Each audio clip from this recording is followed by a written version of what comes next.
स्वागत है प्यारे बच्चों आप सभी का हिंदी व्याकरण की कक्षा में। आइए शुरू करते हैं कक्षा 7 की स्वर्णिम हिंदी व्याकरण बाय कोरल पब्लिशर्स। आइए एक और पाठ पढ़ते हैं आज, और ये है आपकी हिंदी व्याकरण का आखिरी पाठ, पाठ 29, निबंध लेखन। बच्चों, आप पिछली कक्षा में पढ़ चुके हैं कि सीमित शब्दों में किसी भी विषय को सशक्त भाषा के माध्यम से व्यक्त करना ही निबंध कहलाता है। ठीक है, शब्द बहुत ज़्यादा नहीं होने चाहिए, सीमित होने चाहिए, और कोई भी विषय हो लेकिन उसमें भाषा कैसी होनी चाहिए, सशक्त होती है, उसकी भाषा सशक्त होनी चाहिए। निबंध अंग्रेजी के शब्द ऐसे का पर्याय है जो कि फ्रांसीसी भाषा से लिया गया है। प्रायः देखा गया है कि विद्यार्थी निबंध लेखन की कला को जाने बिना ही उसे याद करने का प्रयास करते हैं। यह उचित नहीं है। यदि निबंध लिखते समय कुछ विशेष बातों का ध्यान रखें तो रटने की नौबत नहीं आएगी। अतः निबंध लिखते समय कुछ बातें हैं जिनका निबंध लिखने से पहले आपको अच्छे से ध्यान रखना होगा। क्या है वो बातें? निबंध को 3 भागों में बांटिए। कितने भागों में? 3 भागों में। आरंभ, उसमें क्या लिखा जाता है? भूमिका। अब जो मध्य भाग है उसमें क्या होता है? विषय वस्तु का प्रतिपादन, और अंत में उपसंहार। विषय से संबंधित जानकारी एकत्र कीजिए, उसे मन ही मन 3 भागों में बांट लीजिए। निबंध में विचारों को दोहराया न जाए, भाषा प्रभावशाली व विषय अनुकूल हो, यथास्थान मुहावरों, सूक्तियों व श्लोकों का उल्लेख हो, शब्द सीमा का ध्यान रहे, निबंध के प्रारंभ पर विशेष ध्यान दिया जाए, सभी अनुच्छेद एक दूसरे से जुड़े हों ताकि विचारों की क्रमबद्धता बनी रहे, उपसंहार में निष्कर्ष के साथ अपना मत भी प्रस्तुत करें, विराम चिन्हों के उपयोग व वर्तनी की शुद्धता का ध्यान रहे। आगे कुछ निबंध नमूने के तौर पर दिए जा रहे हैं, इन्हें पढ़कर कुछ और विषयों पर निबंध लिखने का अभ्यास कीजिए। तो पहला निबंध पढ़ते हैं बच्चों। हमारे प्रेरणा स्रोत महात्मा गांधी। इस संसार में सहस्त्रों लोग प्रतिदिन जन्म लेते और संसार को छोड़ जाते हैं।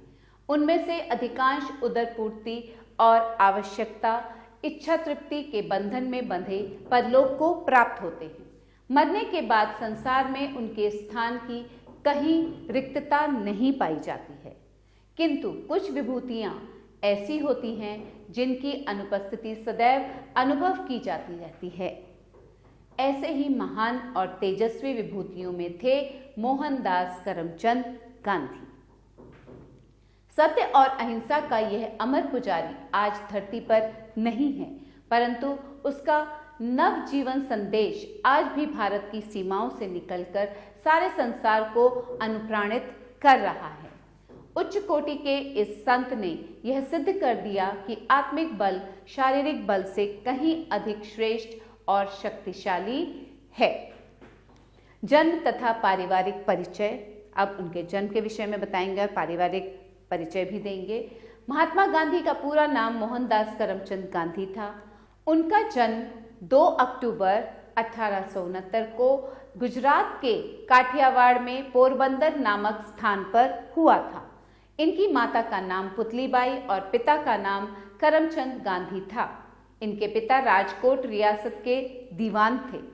इनका परिवार भारतीय संस्कृति से ओतप्रोत था, जिसमें सदाचार को जीवन का परम मूल्य माना जाता था। यही संस्कार बालक मोहनदास पर पड़ा और वे अपने जीवन में सदाचार का उच्च शिखर छू सके। अब क्या बताना है? बचपन व शिक्षा गांधी जी की। गांधी जी ने अपनी प्रारंभिक शिक्षा अपने गांव की पाठशाला में प्राप्त की। विद्यालय में गांधी जी एक साधारण व लचीले स्वभाव के छात्र थे। ये झगड़ा, शरारत, उछलकूद आदि से दूर रहते थे। अपने बचपन में इन्होंने सत्यवादी हरिश्चंद्र तथा श्रवण कुमार नामक नाटक पढ़े थे। इन दोनों नाटकों के आदर्श का इनके मन पर गहरा प्रभाव पड़ा था।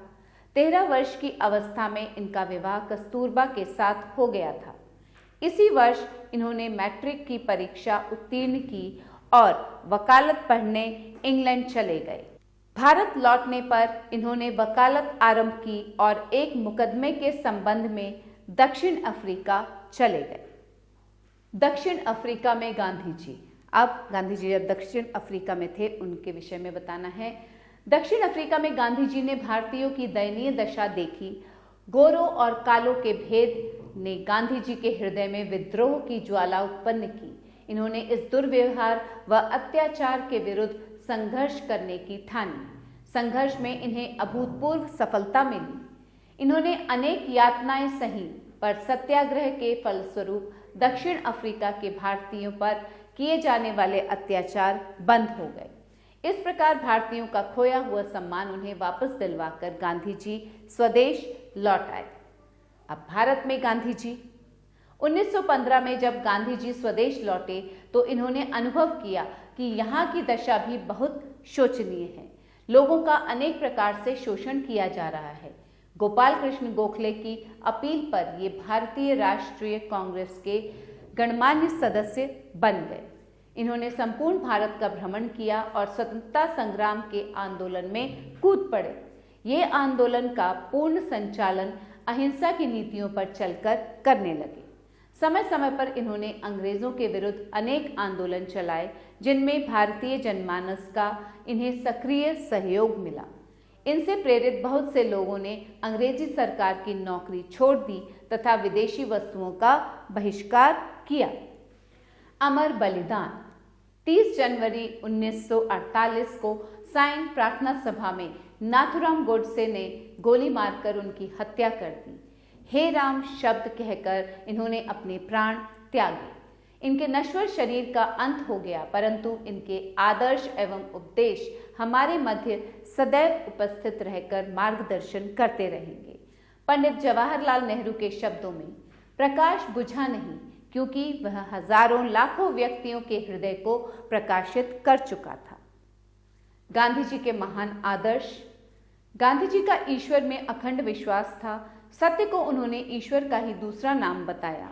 धर्म को उन्होंने सदाचार का नाम दिया और सारे धर्मों में संभाव पैदा करने के लिए इन्होंने सत्याग्रह का सहारा लिया।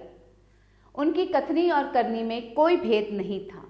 उन्होंने रामराज्य को अपना आदर्श घोषित किया, जिसमें आसुरी शक्ति, तानाशाही और हिंसा का नामोनिशान भी न हो। एक समाज सुधारक के रूप में गांधी जी का योगदान अनुपम है। जातिवाद, छुआछूत, पर्दा प्रथा, बहुविवाह, नशाखोरी और सामुदायिक भेदभाव जैसी बुराइयों के लिए उन्होंने निरंतर संघर्ष किया। हिंदू समाज के कलंक, जातिवाद और छुआछूत को मिटाने के लिए उन्होंने सबसे अधिक प्रयास किया और अछूतों को हरिजन कहकर सम्मान दिलवाया। अब उपसंहार, अंत में आता है उपसंहार।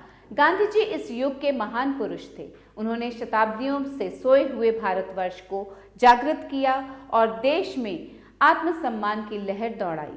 आज सारा विश्व उन्हें श्रद्धा से नमन करता है। उनके जन्मदिन को सारा संसार गांधी दिवस के रूप में श्रद्धा व सम्मान के साथ मनाता है। उनका चरित्र केवल भारतवासियों के लिए ही नहीं, अपितु विदेशियों के लिए भी अनुकरणीय रहेगा। तो ये था निबंध गांधी जी के विषय में। अब एक और निबंध पढ़ेंगे, वर्षा ऋतु। हमारे देश भारतवर्ष में 6 ऋतुएं अपने क्रमानुसार आती हैं और मानव एवं प्रकृति पर अपनी छाप छोड़ जाती हैं। इन सब में वर्षा ऋतु का बहुत अधिक महत्व है। ग्रीष्म ऋतु के भयंकर ताप और गर्म लू के थपेड़ों से त्रस्त प्राणियों को शांति प्रदान करने के लिए वर्षा का आगमन होता है। आषाढ़ का प्रारंभ होते ही आकाश में काले काले बादल दिखाई देने लगते हैं। बादलों को देखकर लोगों का मन प्रसन्न हो जाता है और वर्षा की पहली फुहार से ही मन हर्षित हो जाता है। पृथ्वी से मिट्टी की भीनी भीनी सुगंध निकलती है। धीरे धीरे वर्षा की झड़ी लगने लग जाती है।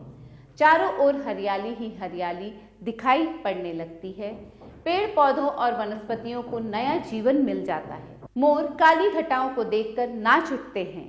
रात्रि में मेंढकों की टर टर ध्वनि वेद पाठ के रूप में सुनाई पड़ती है। कभी कभी बादलों के घिर आने से दिन में रात्रि का भ्रम हो जाता है। हमारे देश की कृषि वर्षा पर निर्भर है। अच्छी वर्षा होने से फसल अच्छी होती है, पानी न बरसने पर सूखा पड़ जाता है। वर्षा के जल से बिजली पैदा की जाती है। पीने के लिए पानी भी हम वर्षा से ही पाते हैं। वर्षा से हानियां भी बहुत होती हैं। अधिक वर्षा से नदियों में भयंकर बाढ़ आ जाती है, जिसमें गांव डूब जाते हैं। वर्षा में कच्चे मकान गिर जाते हैं, रास्ते बंद हो जाते हैं, व्यापार ठप हो जाता है, सड़कें कट जाती हैं, रेल की पटरियां उखड़ जाती हैं। वर्षा वास्तव में जीवन का आधार है। वर्षा के बिना हमारा जीवन दूभर हो जाता है। अनाज उत्पन्न नहीं होता, वनस्पतियां सूख जाती हैं। इस प्रकार वर्षा प्राणी मात्र के लिए आवश्यक तत्व है। तो बच्चों, इस प्रकार से निबंध लेखन किया जाता है। तो बाकी के जितने निबंध हैं वे आप स्वयं पढ़ेंगे।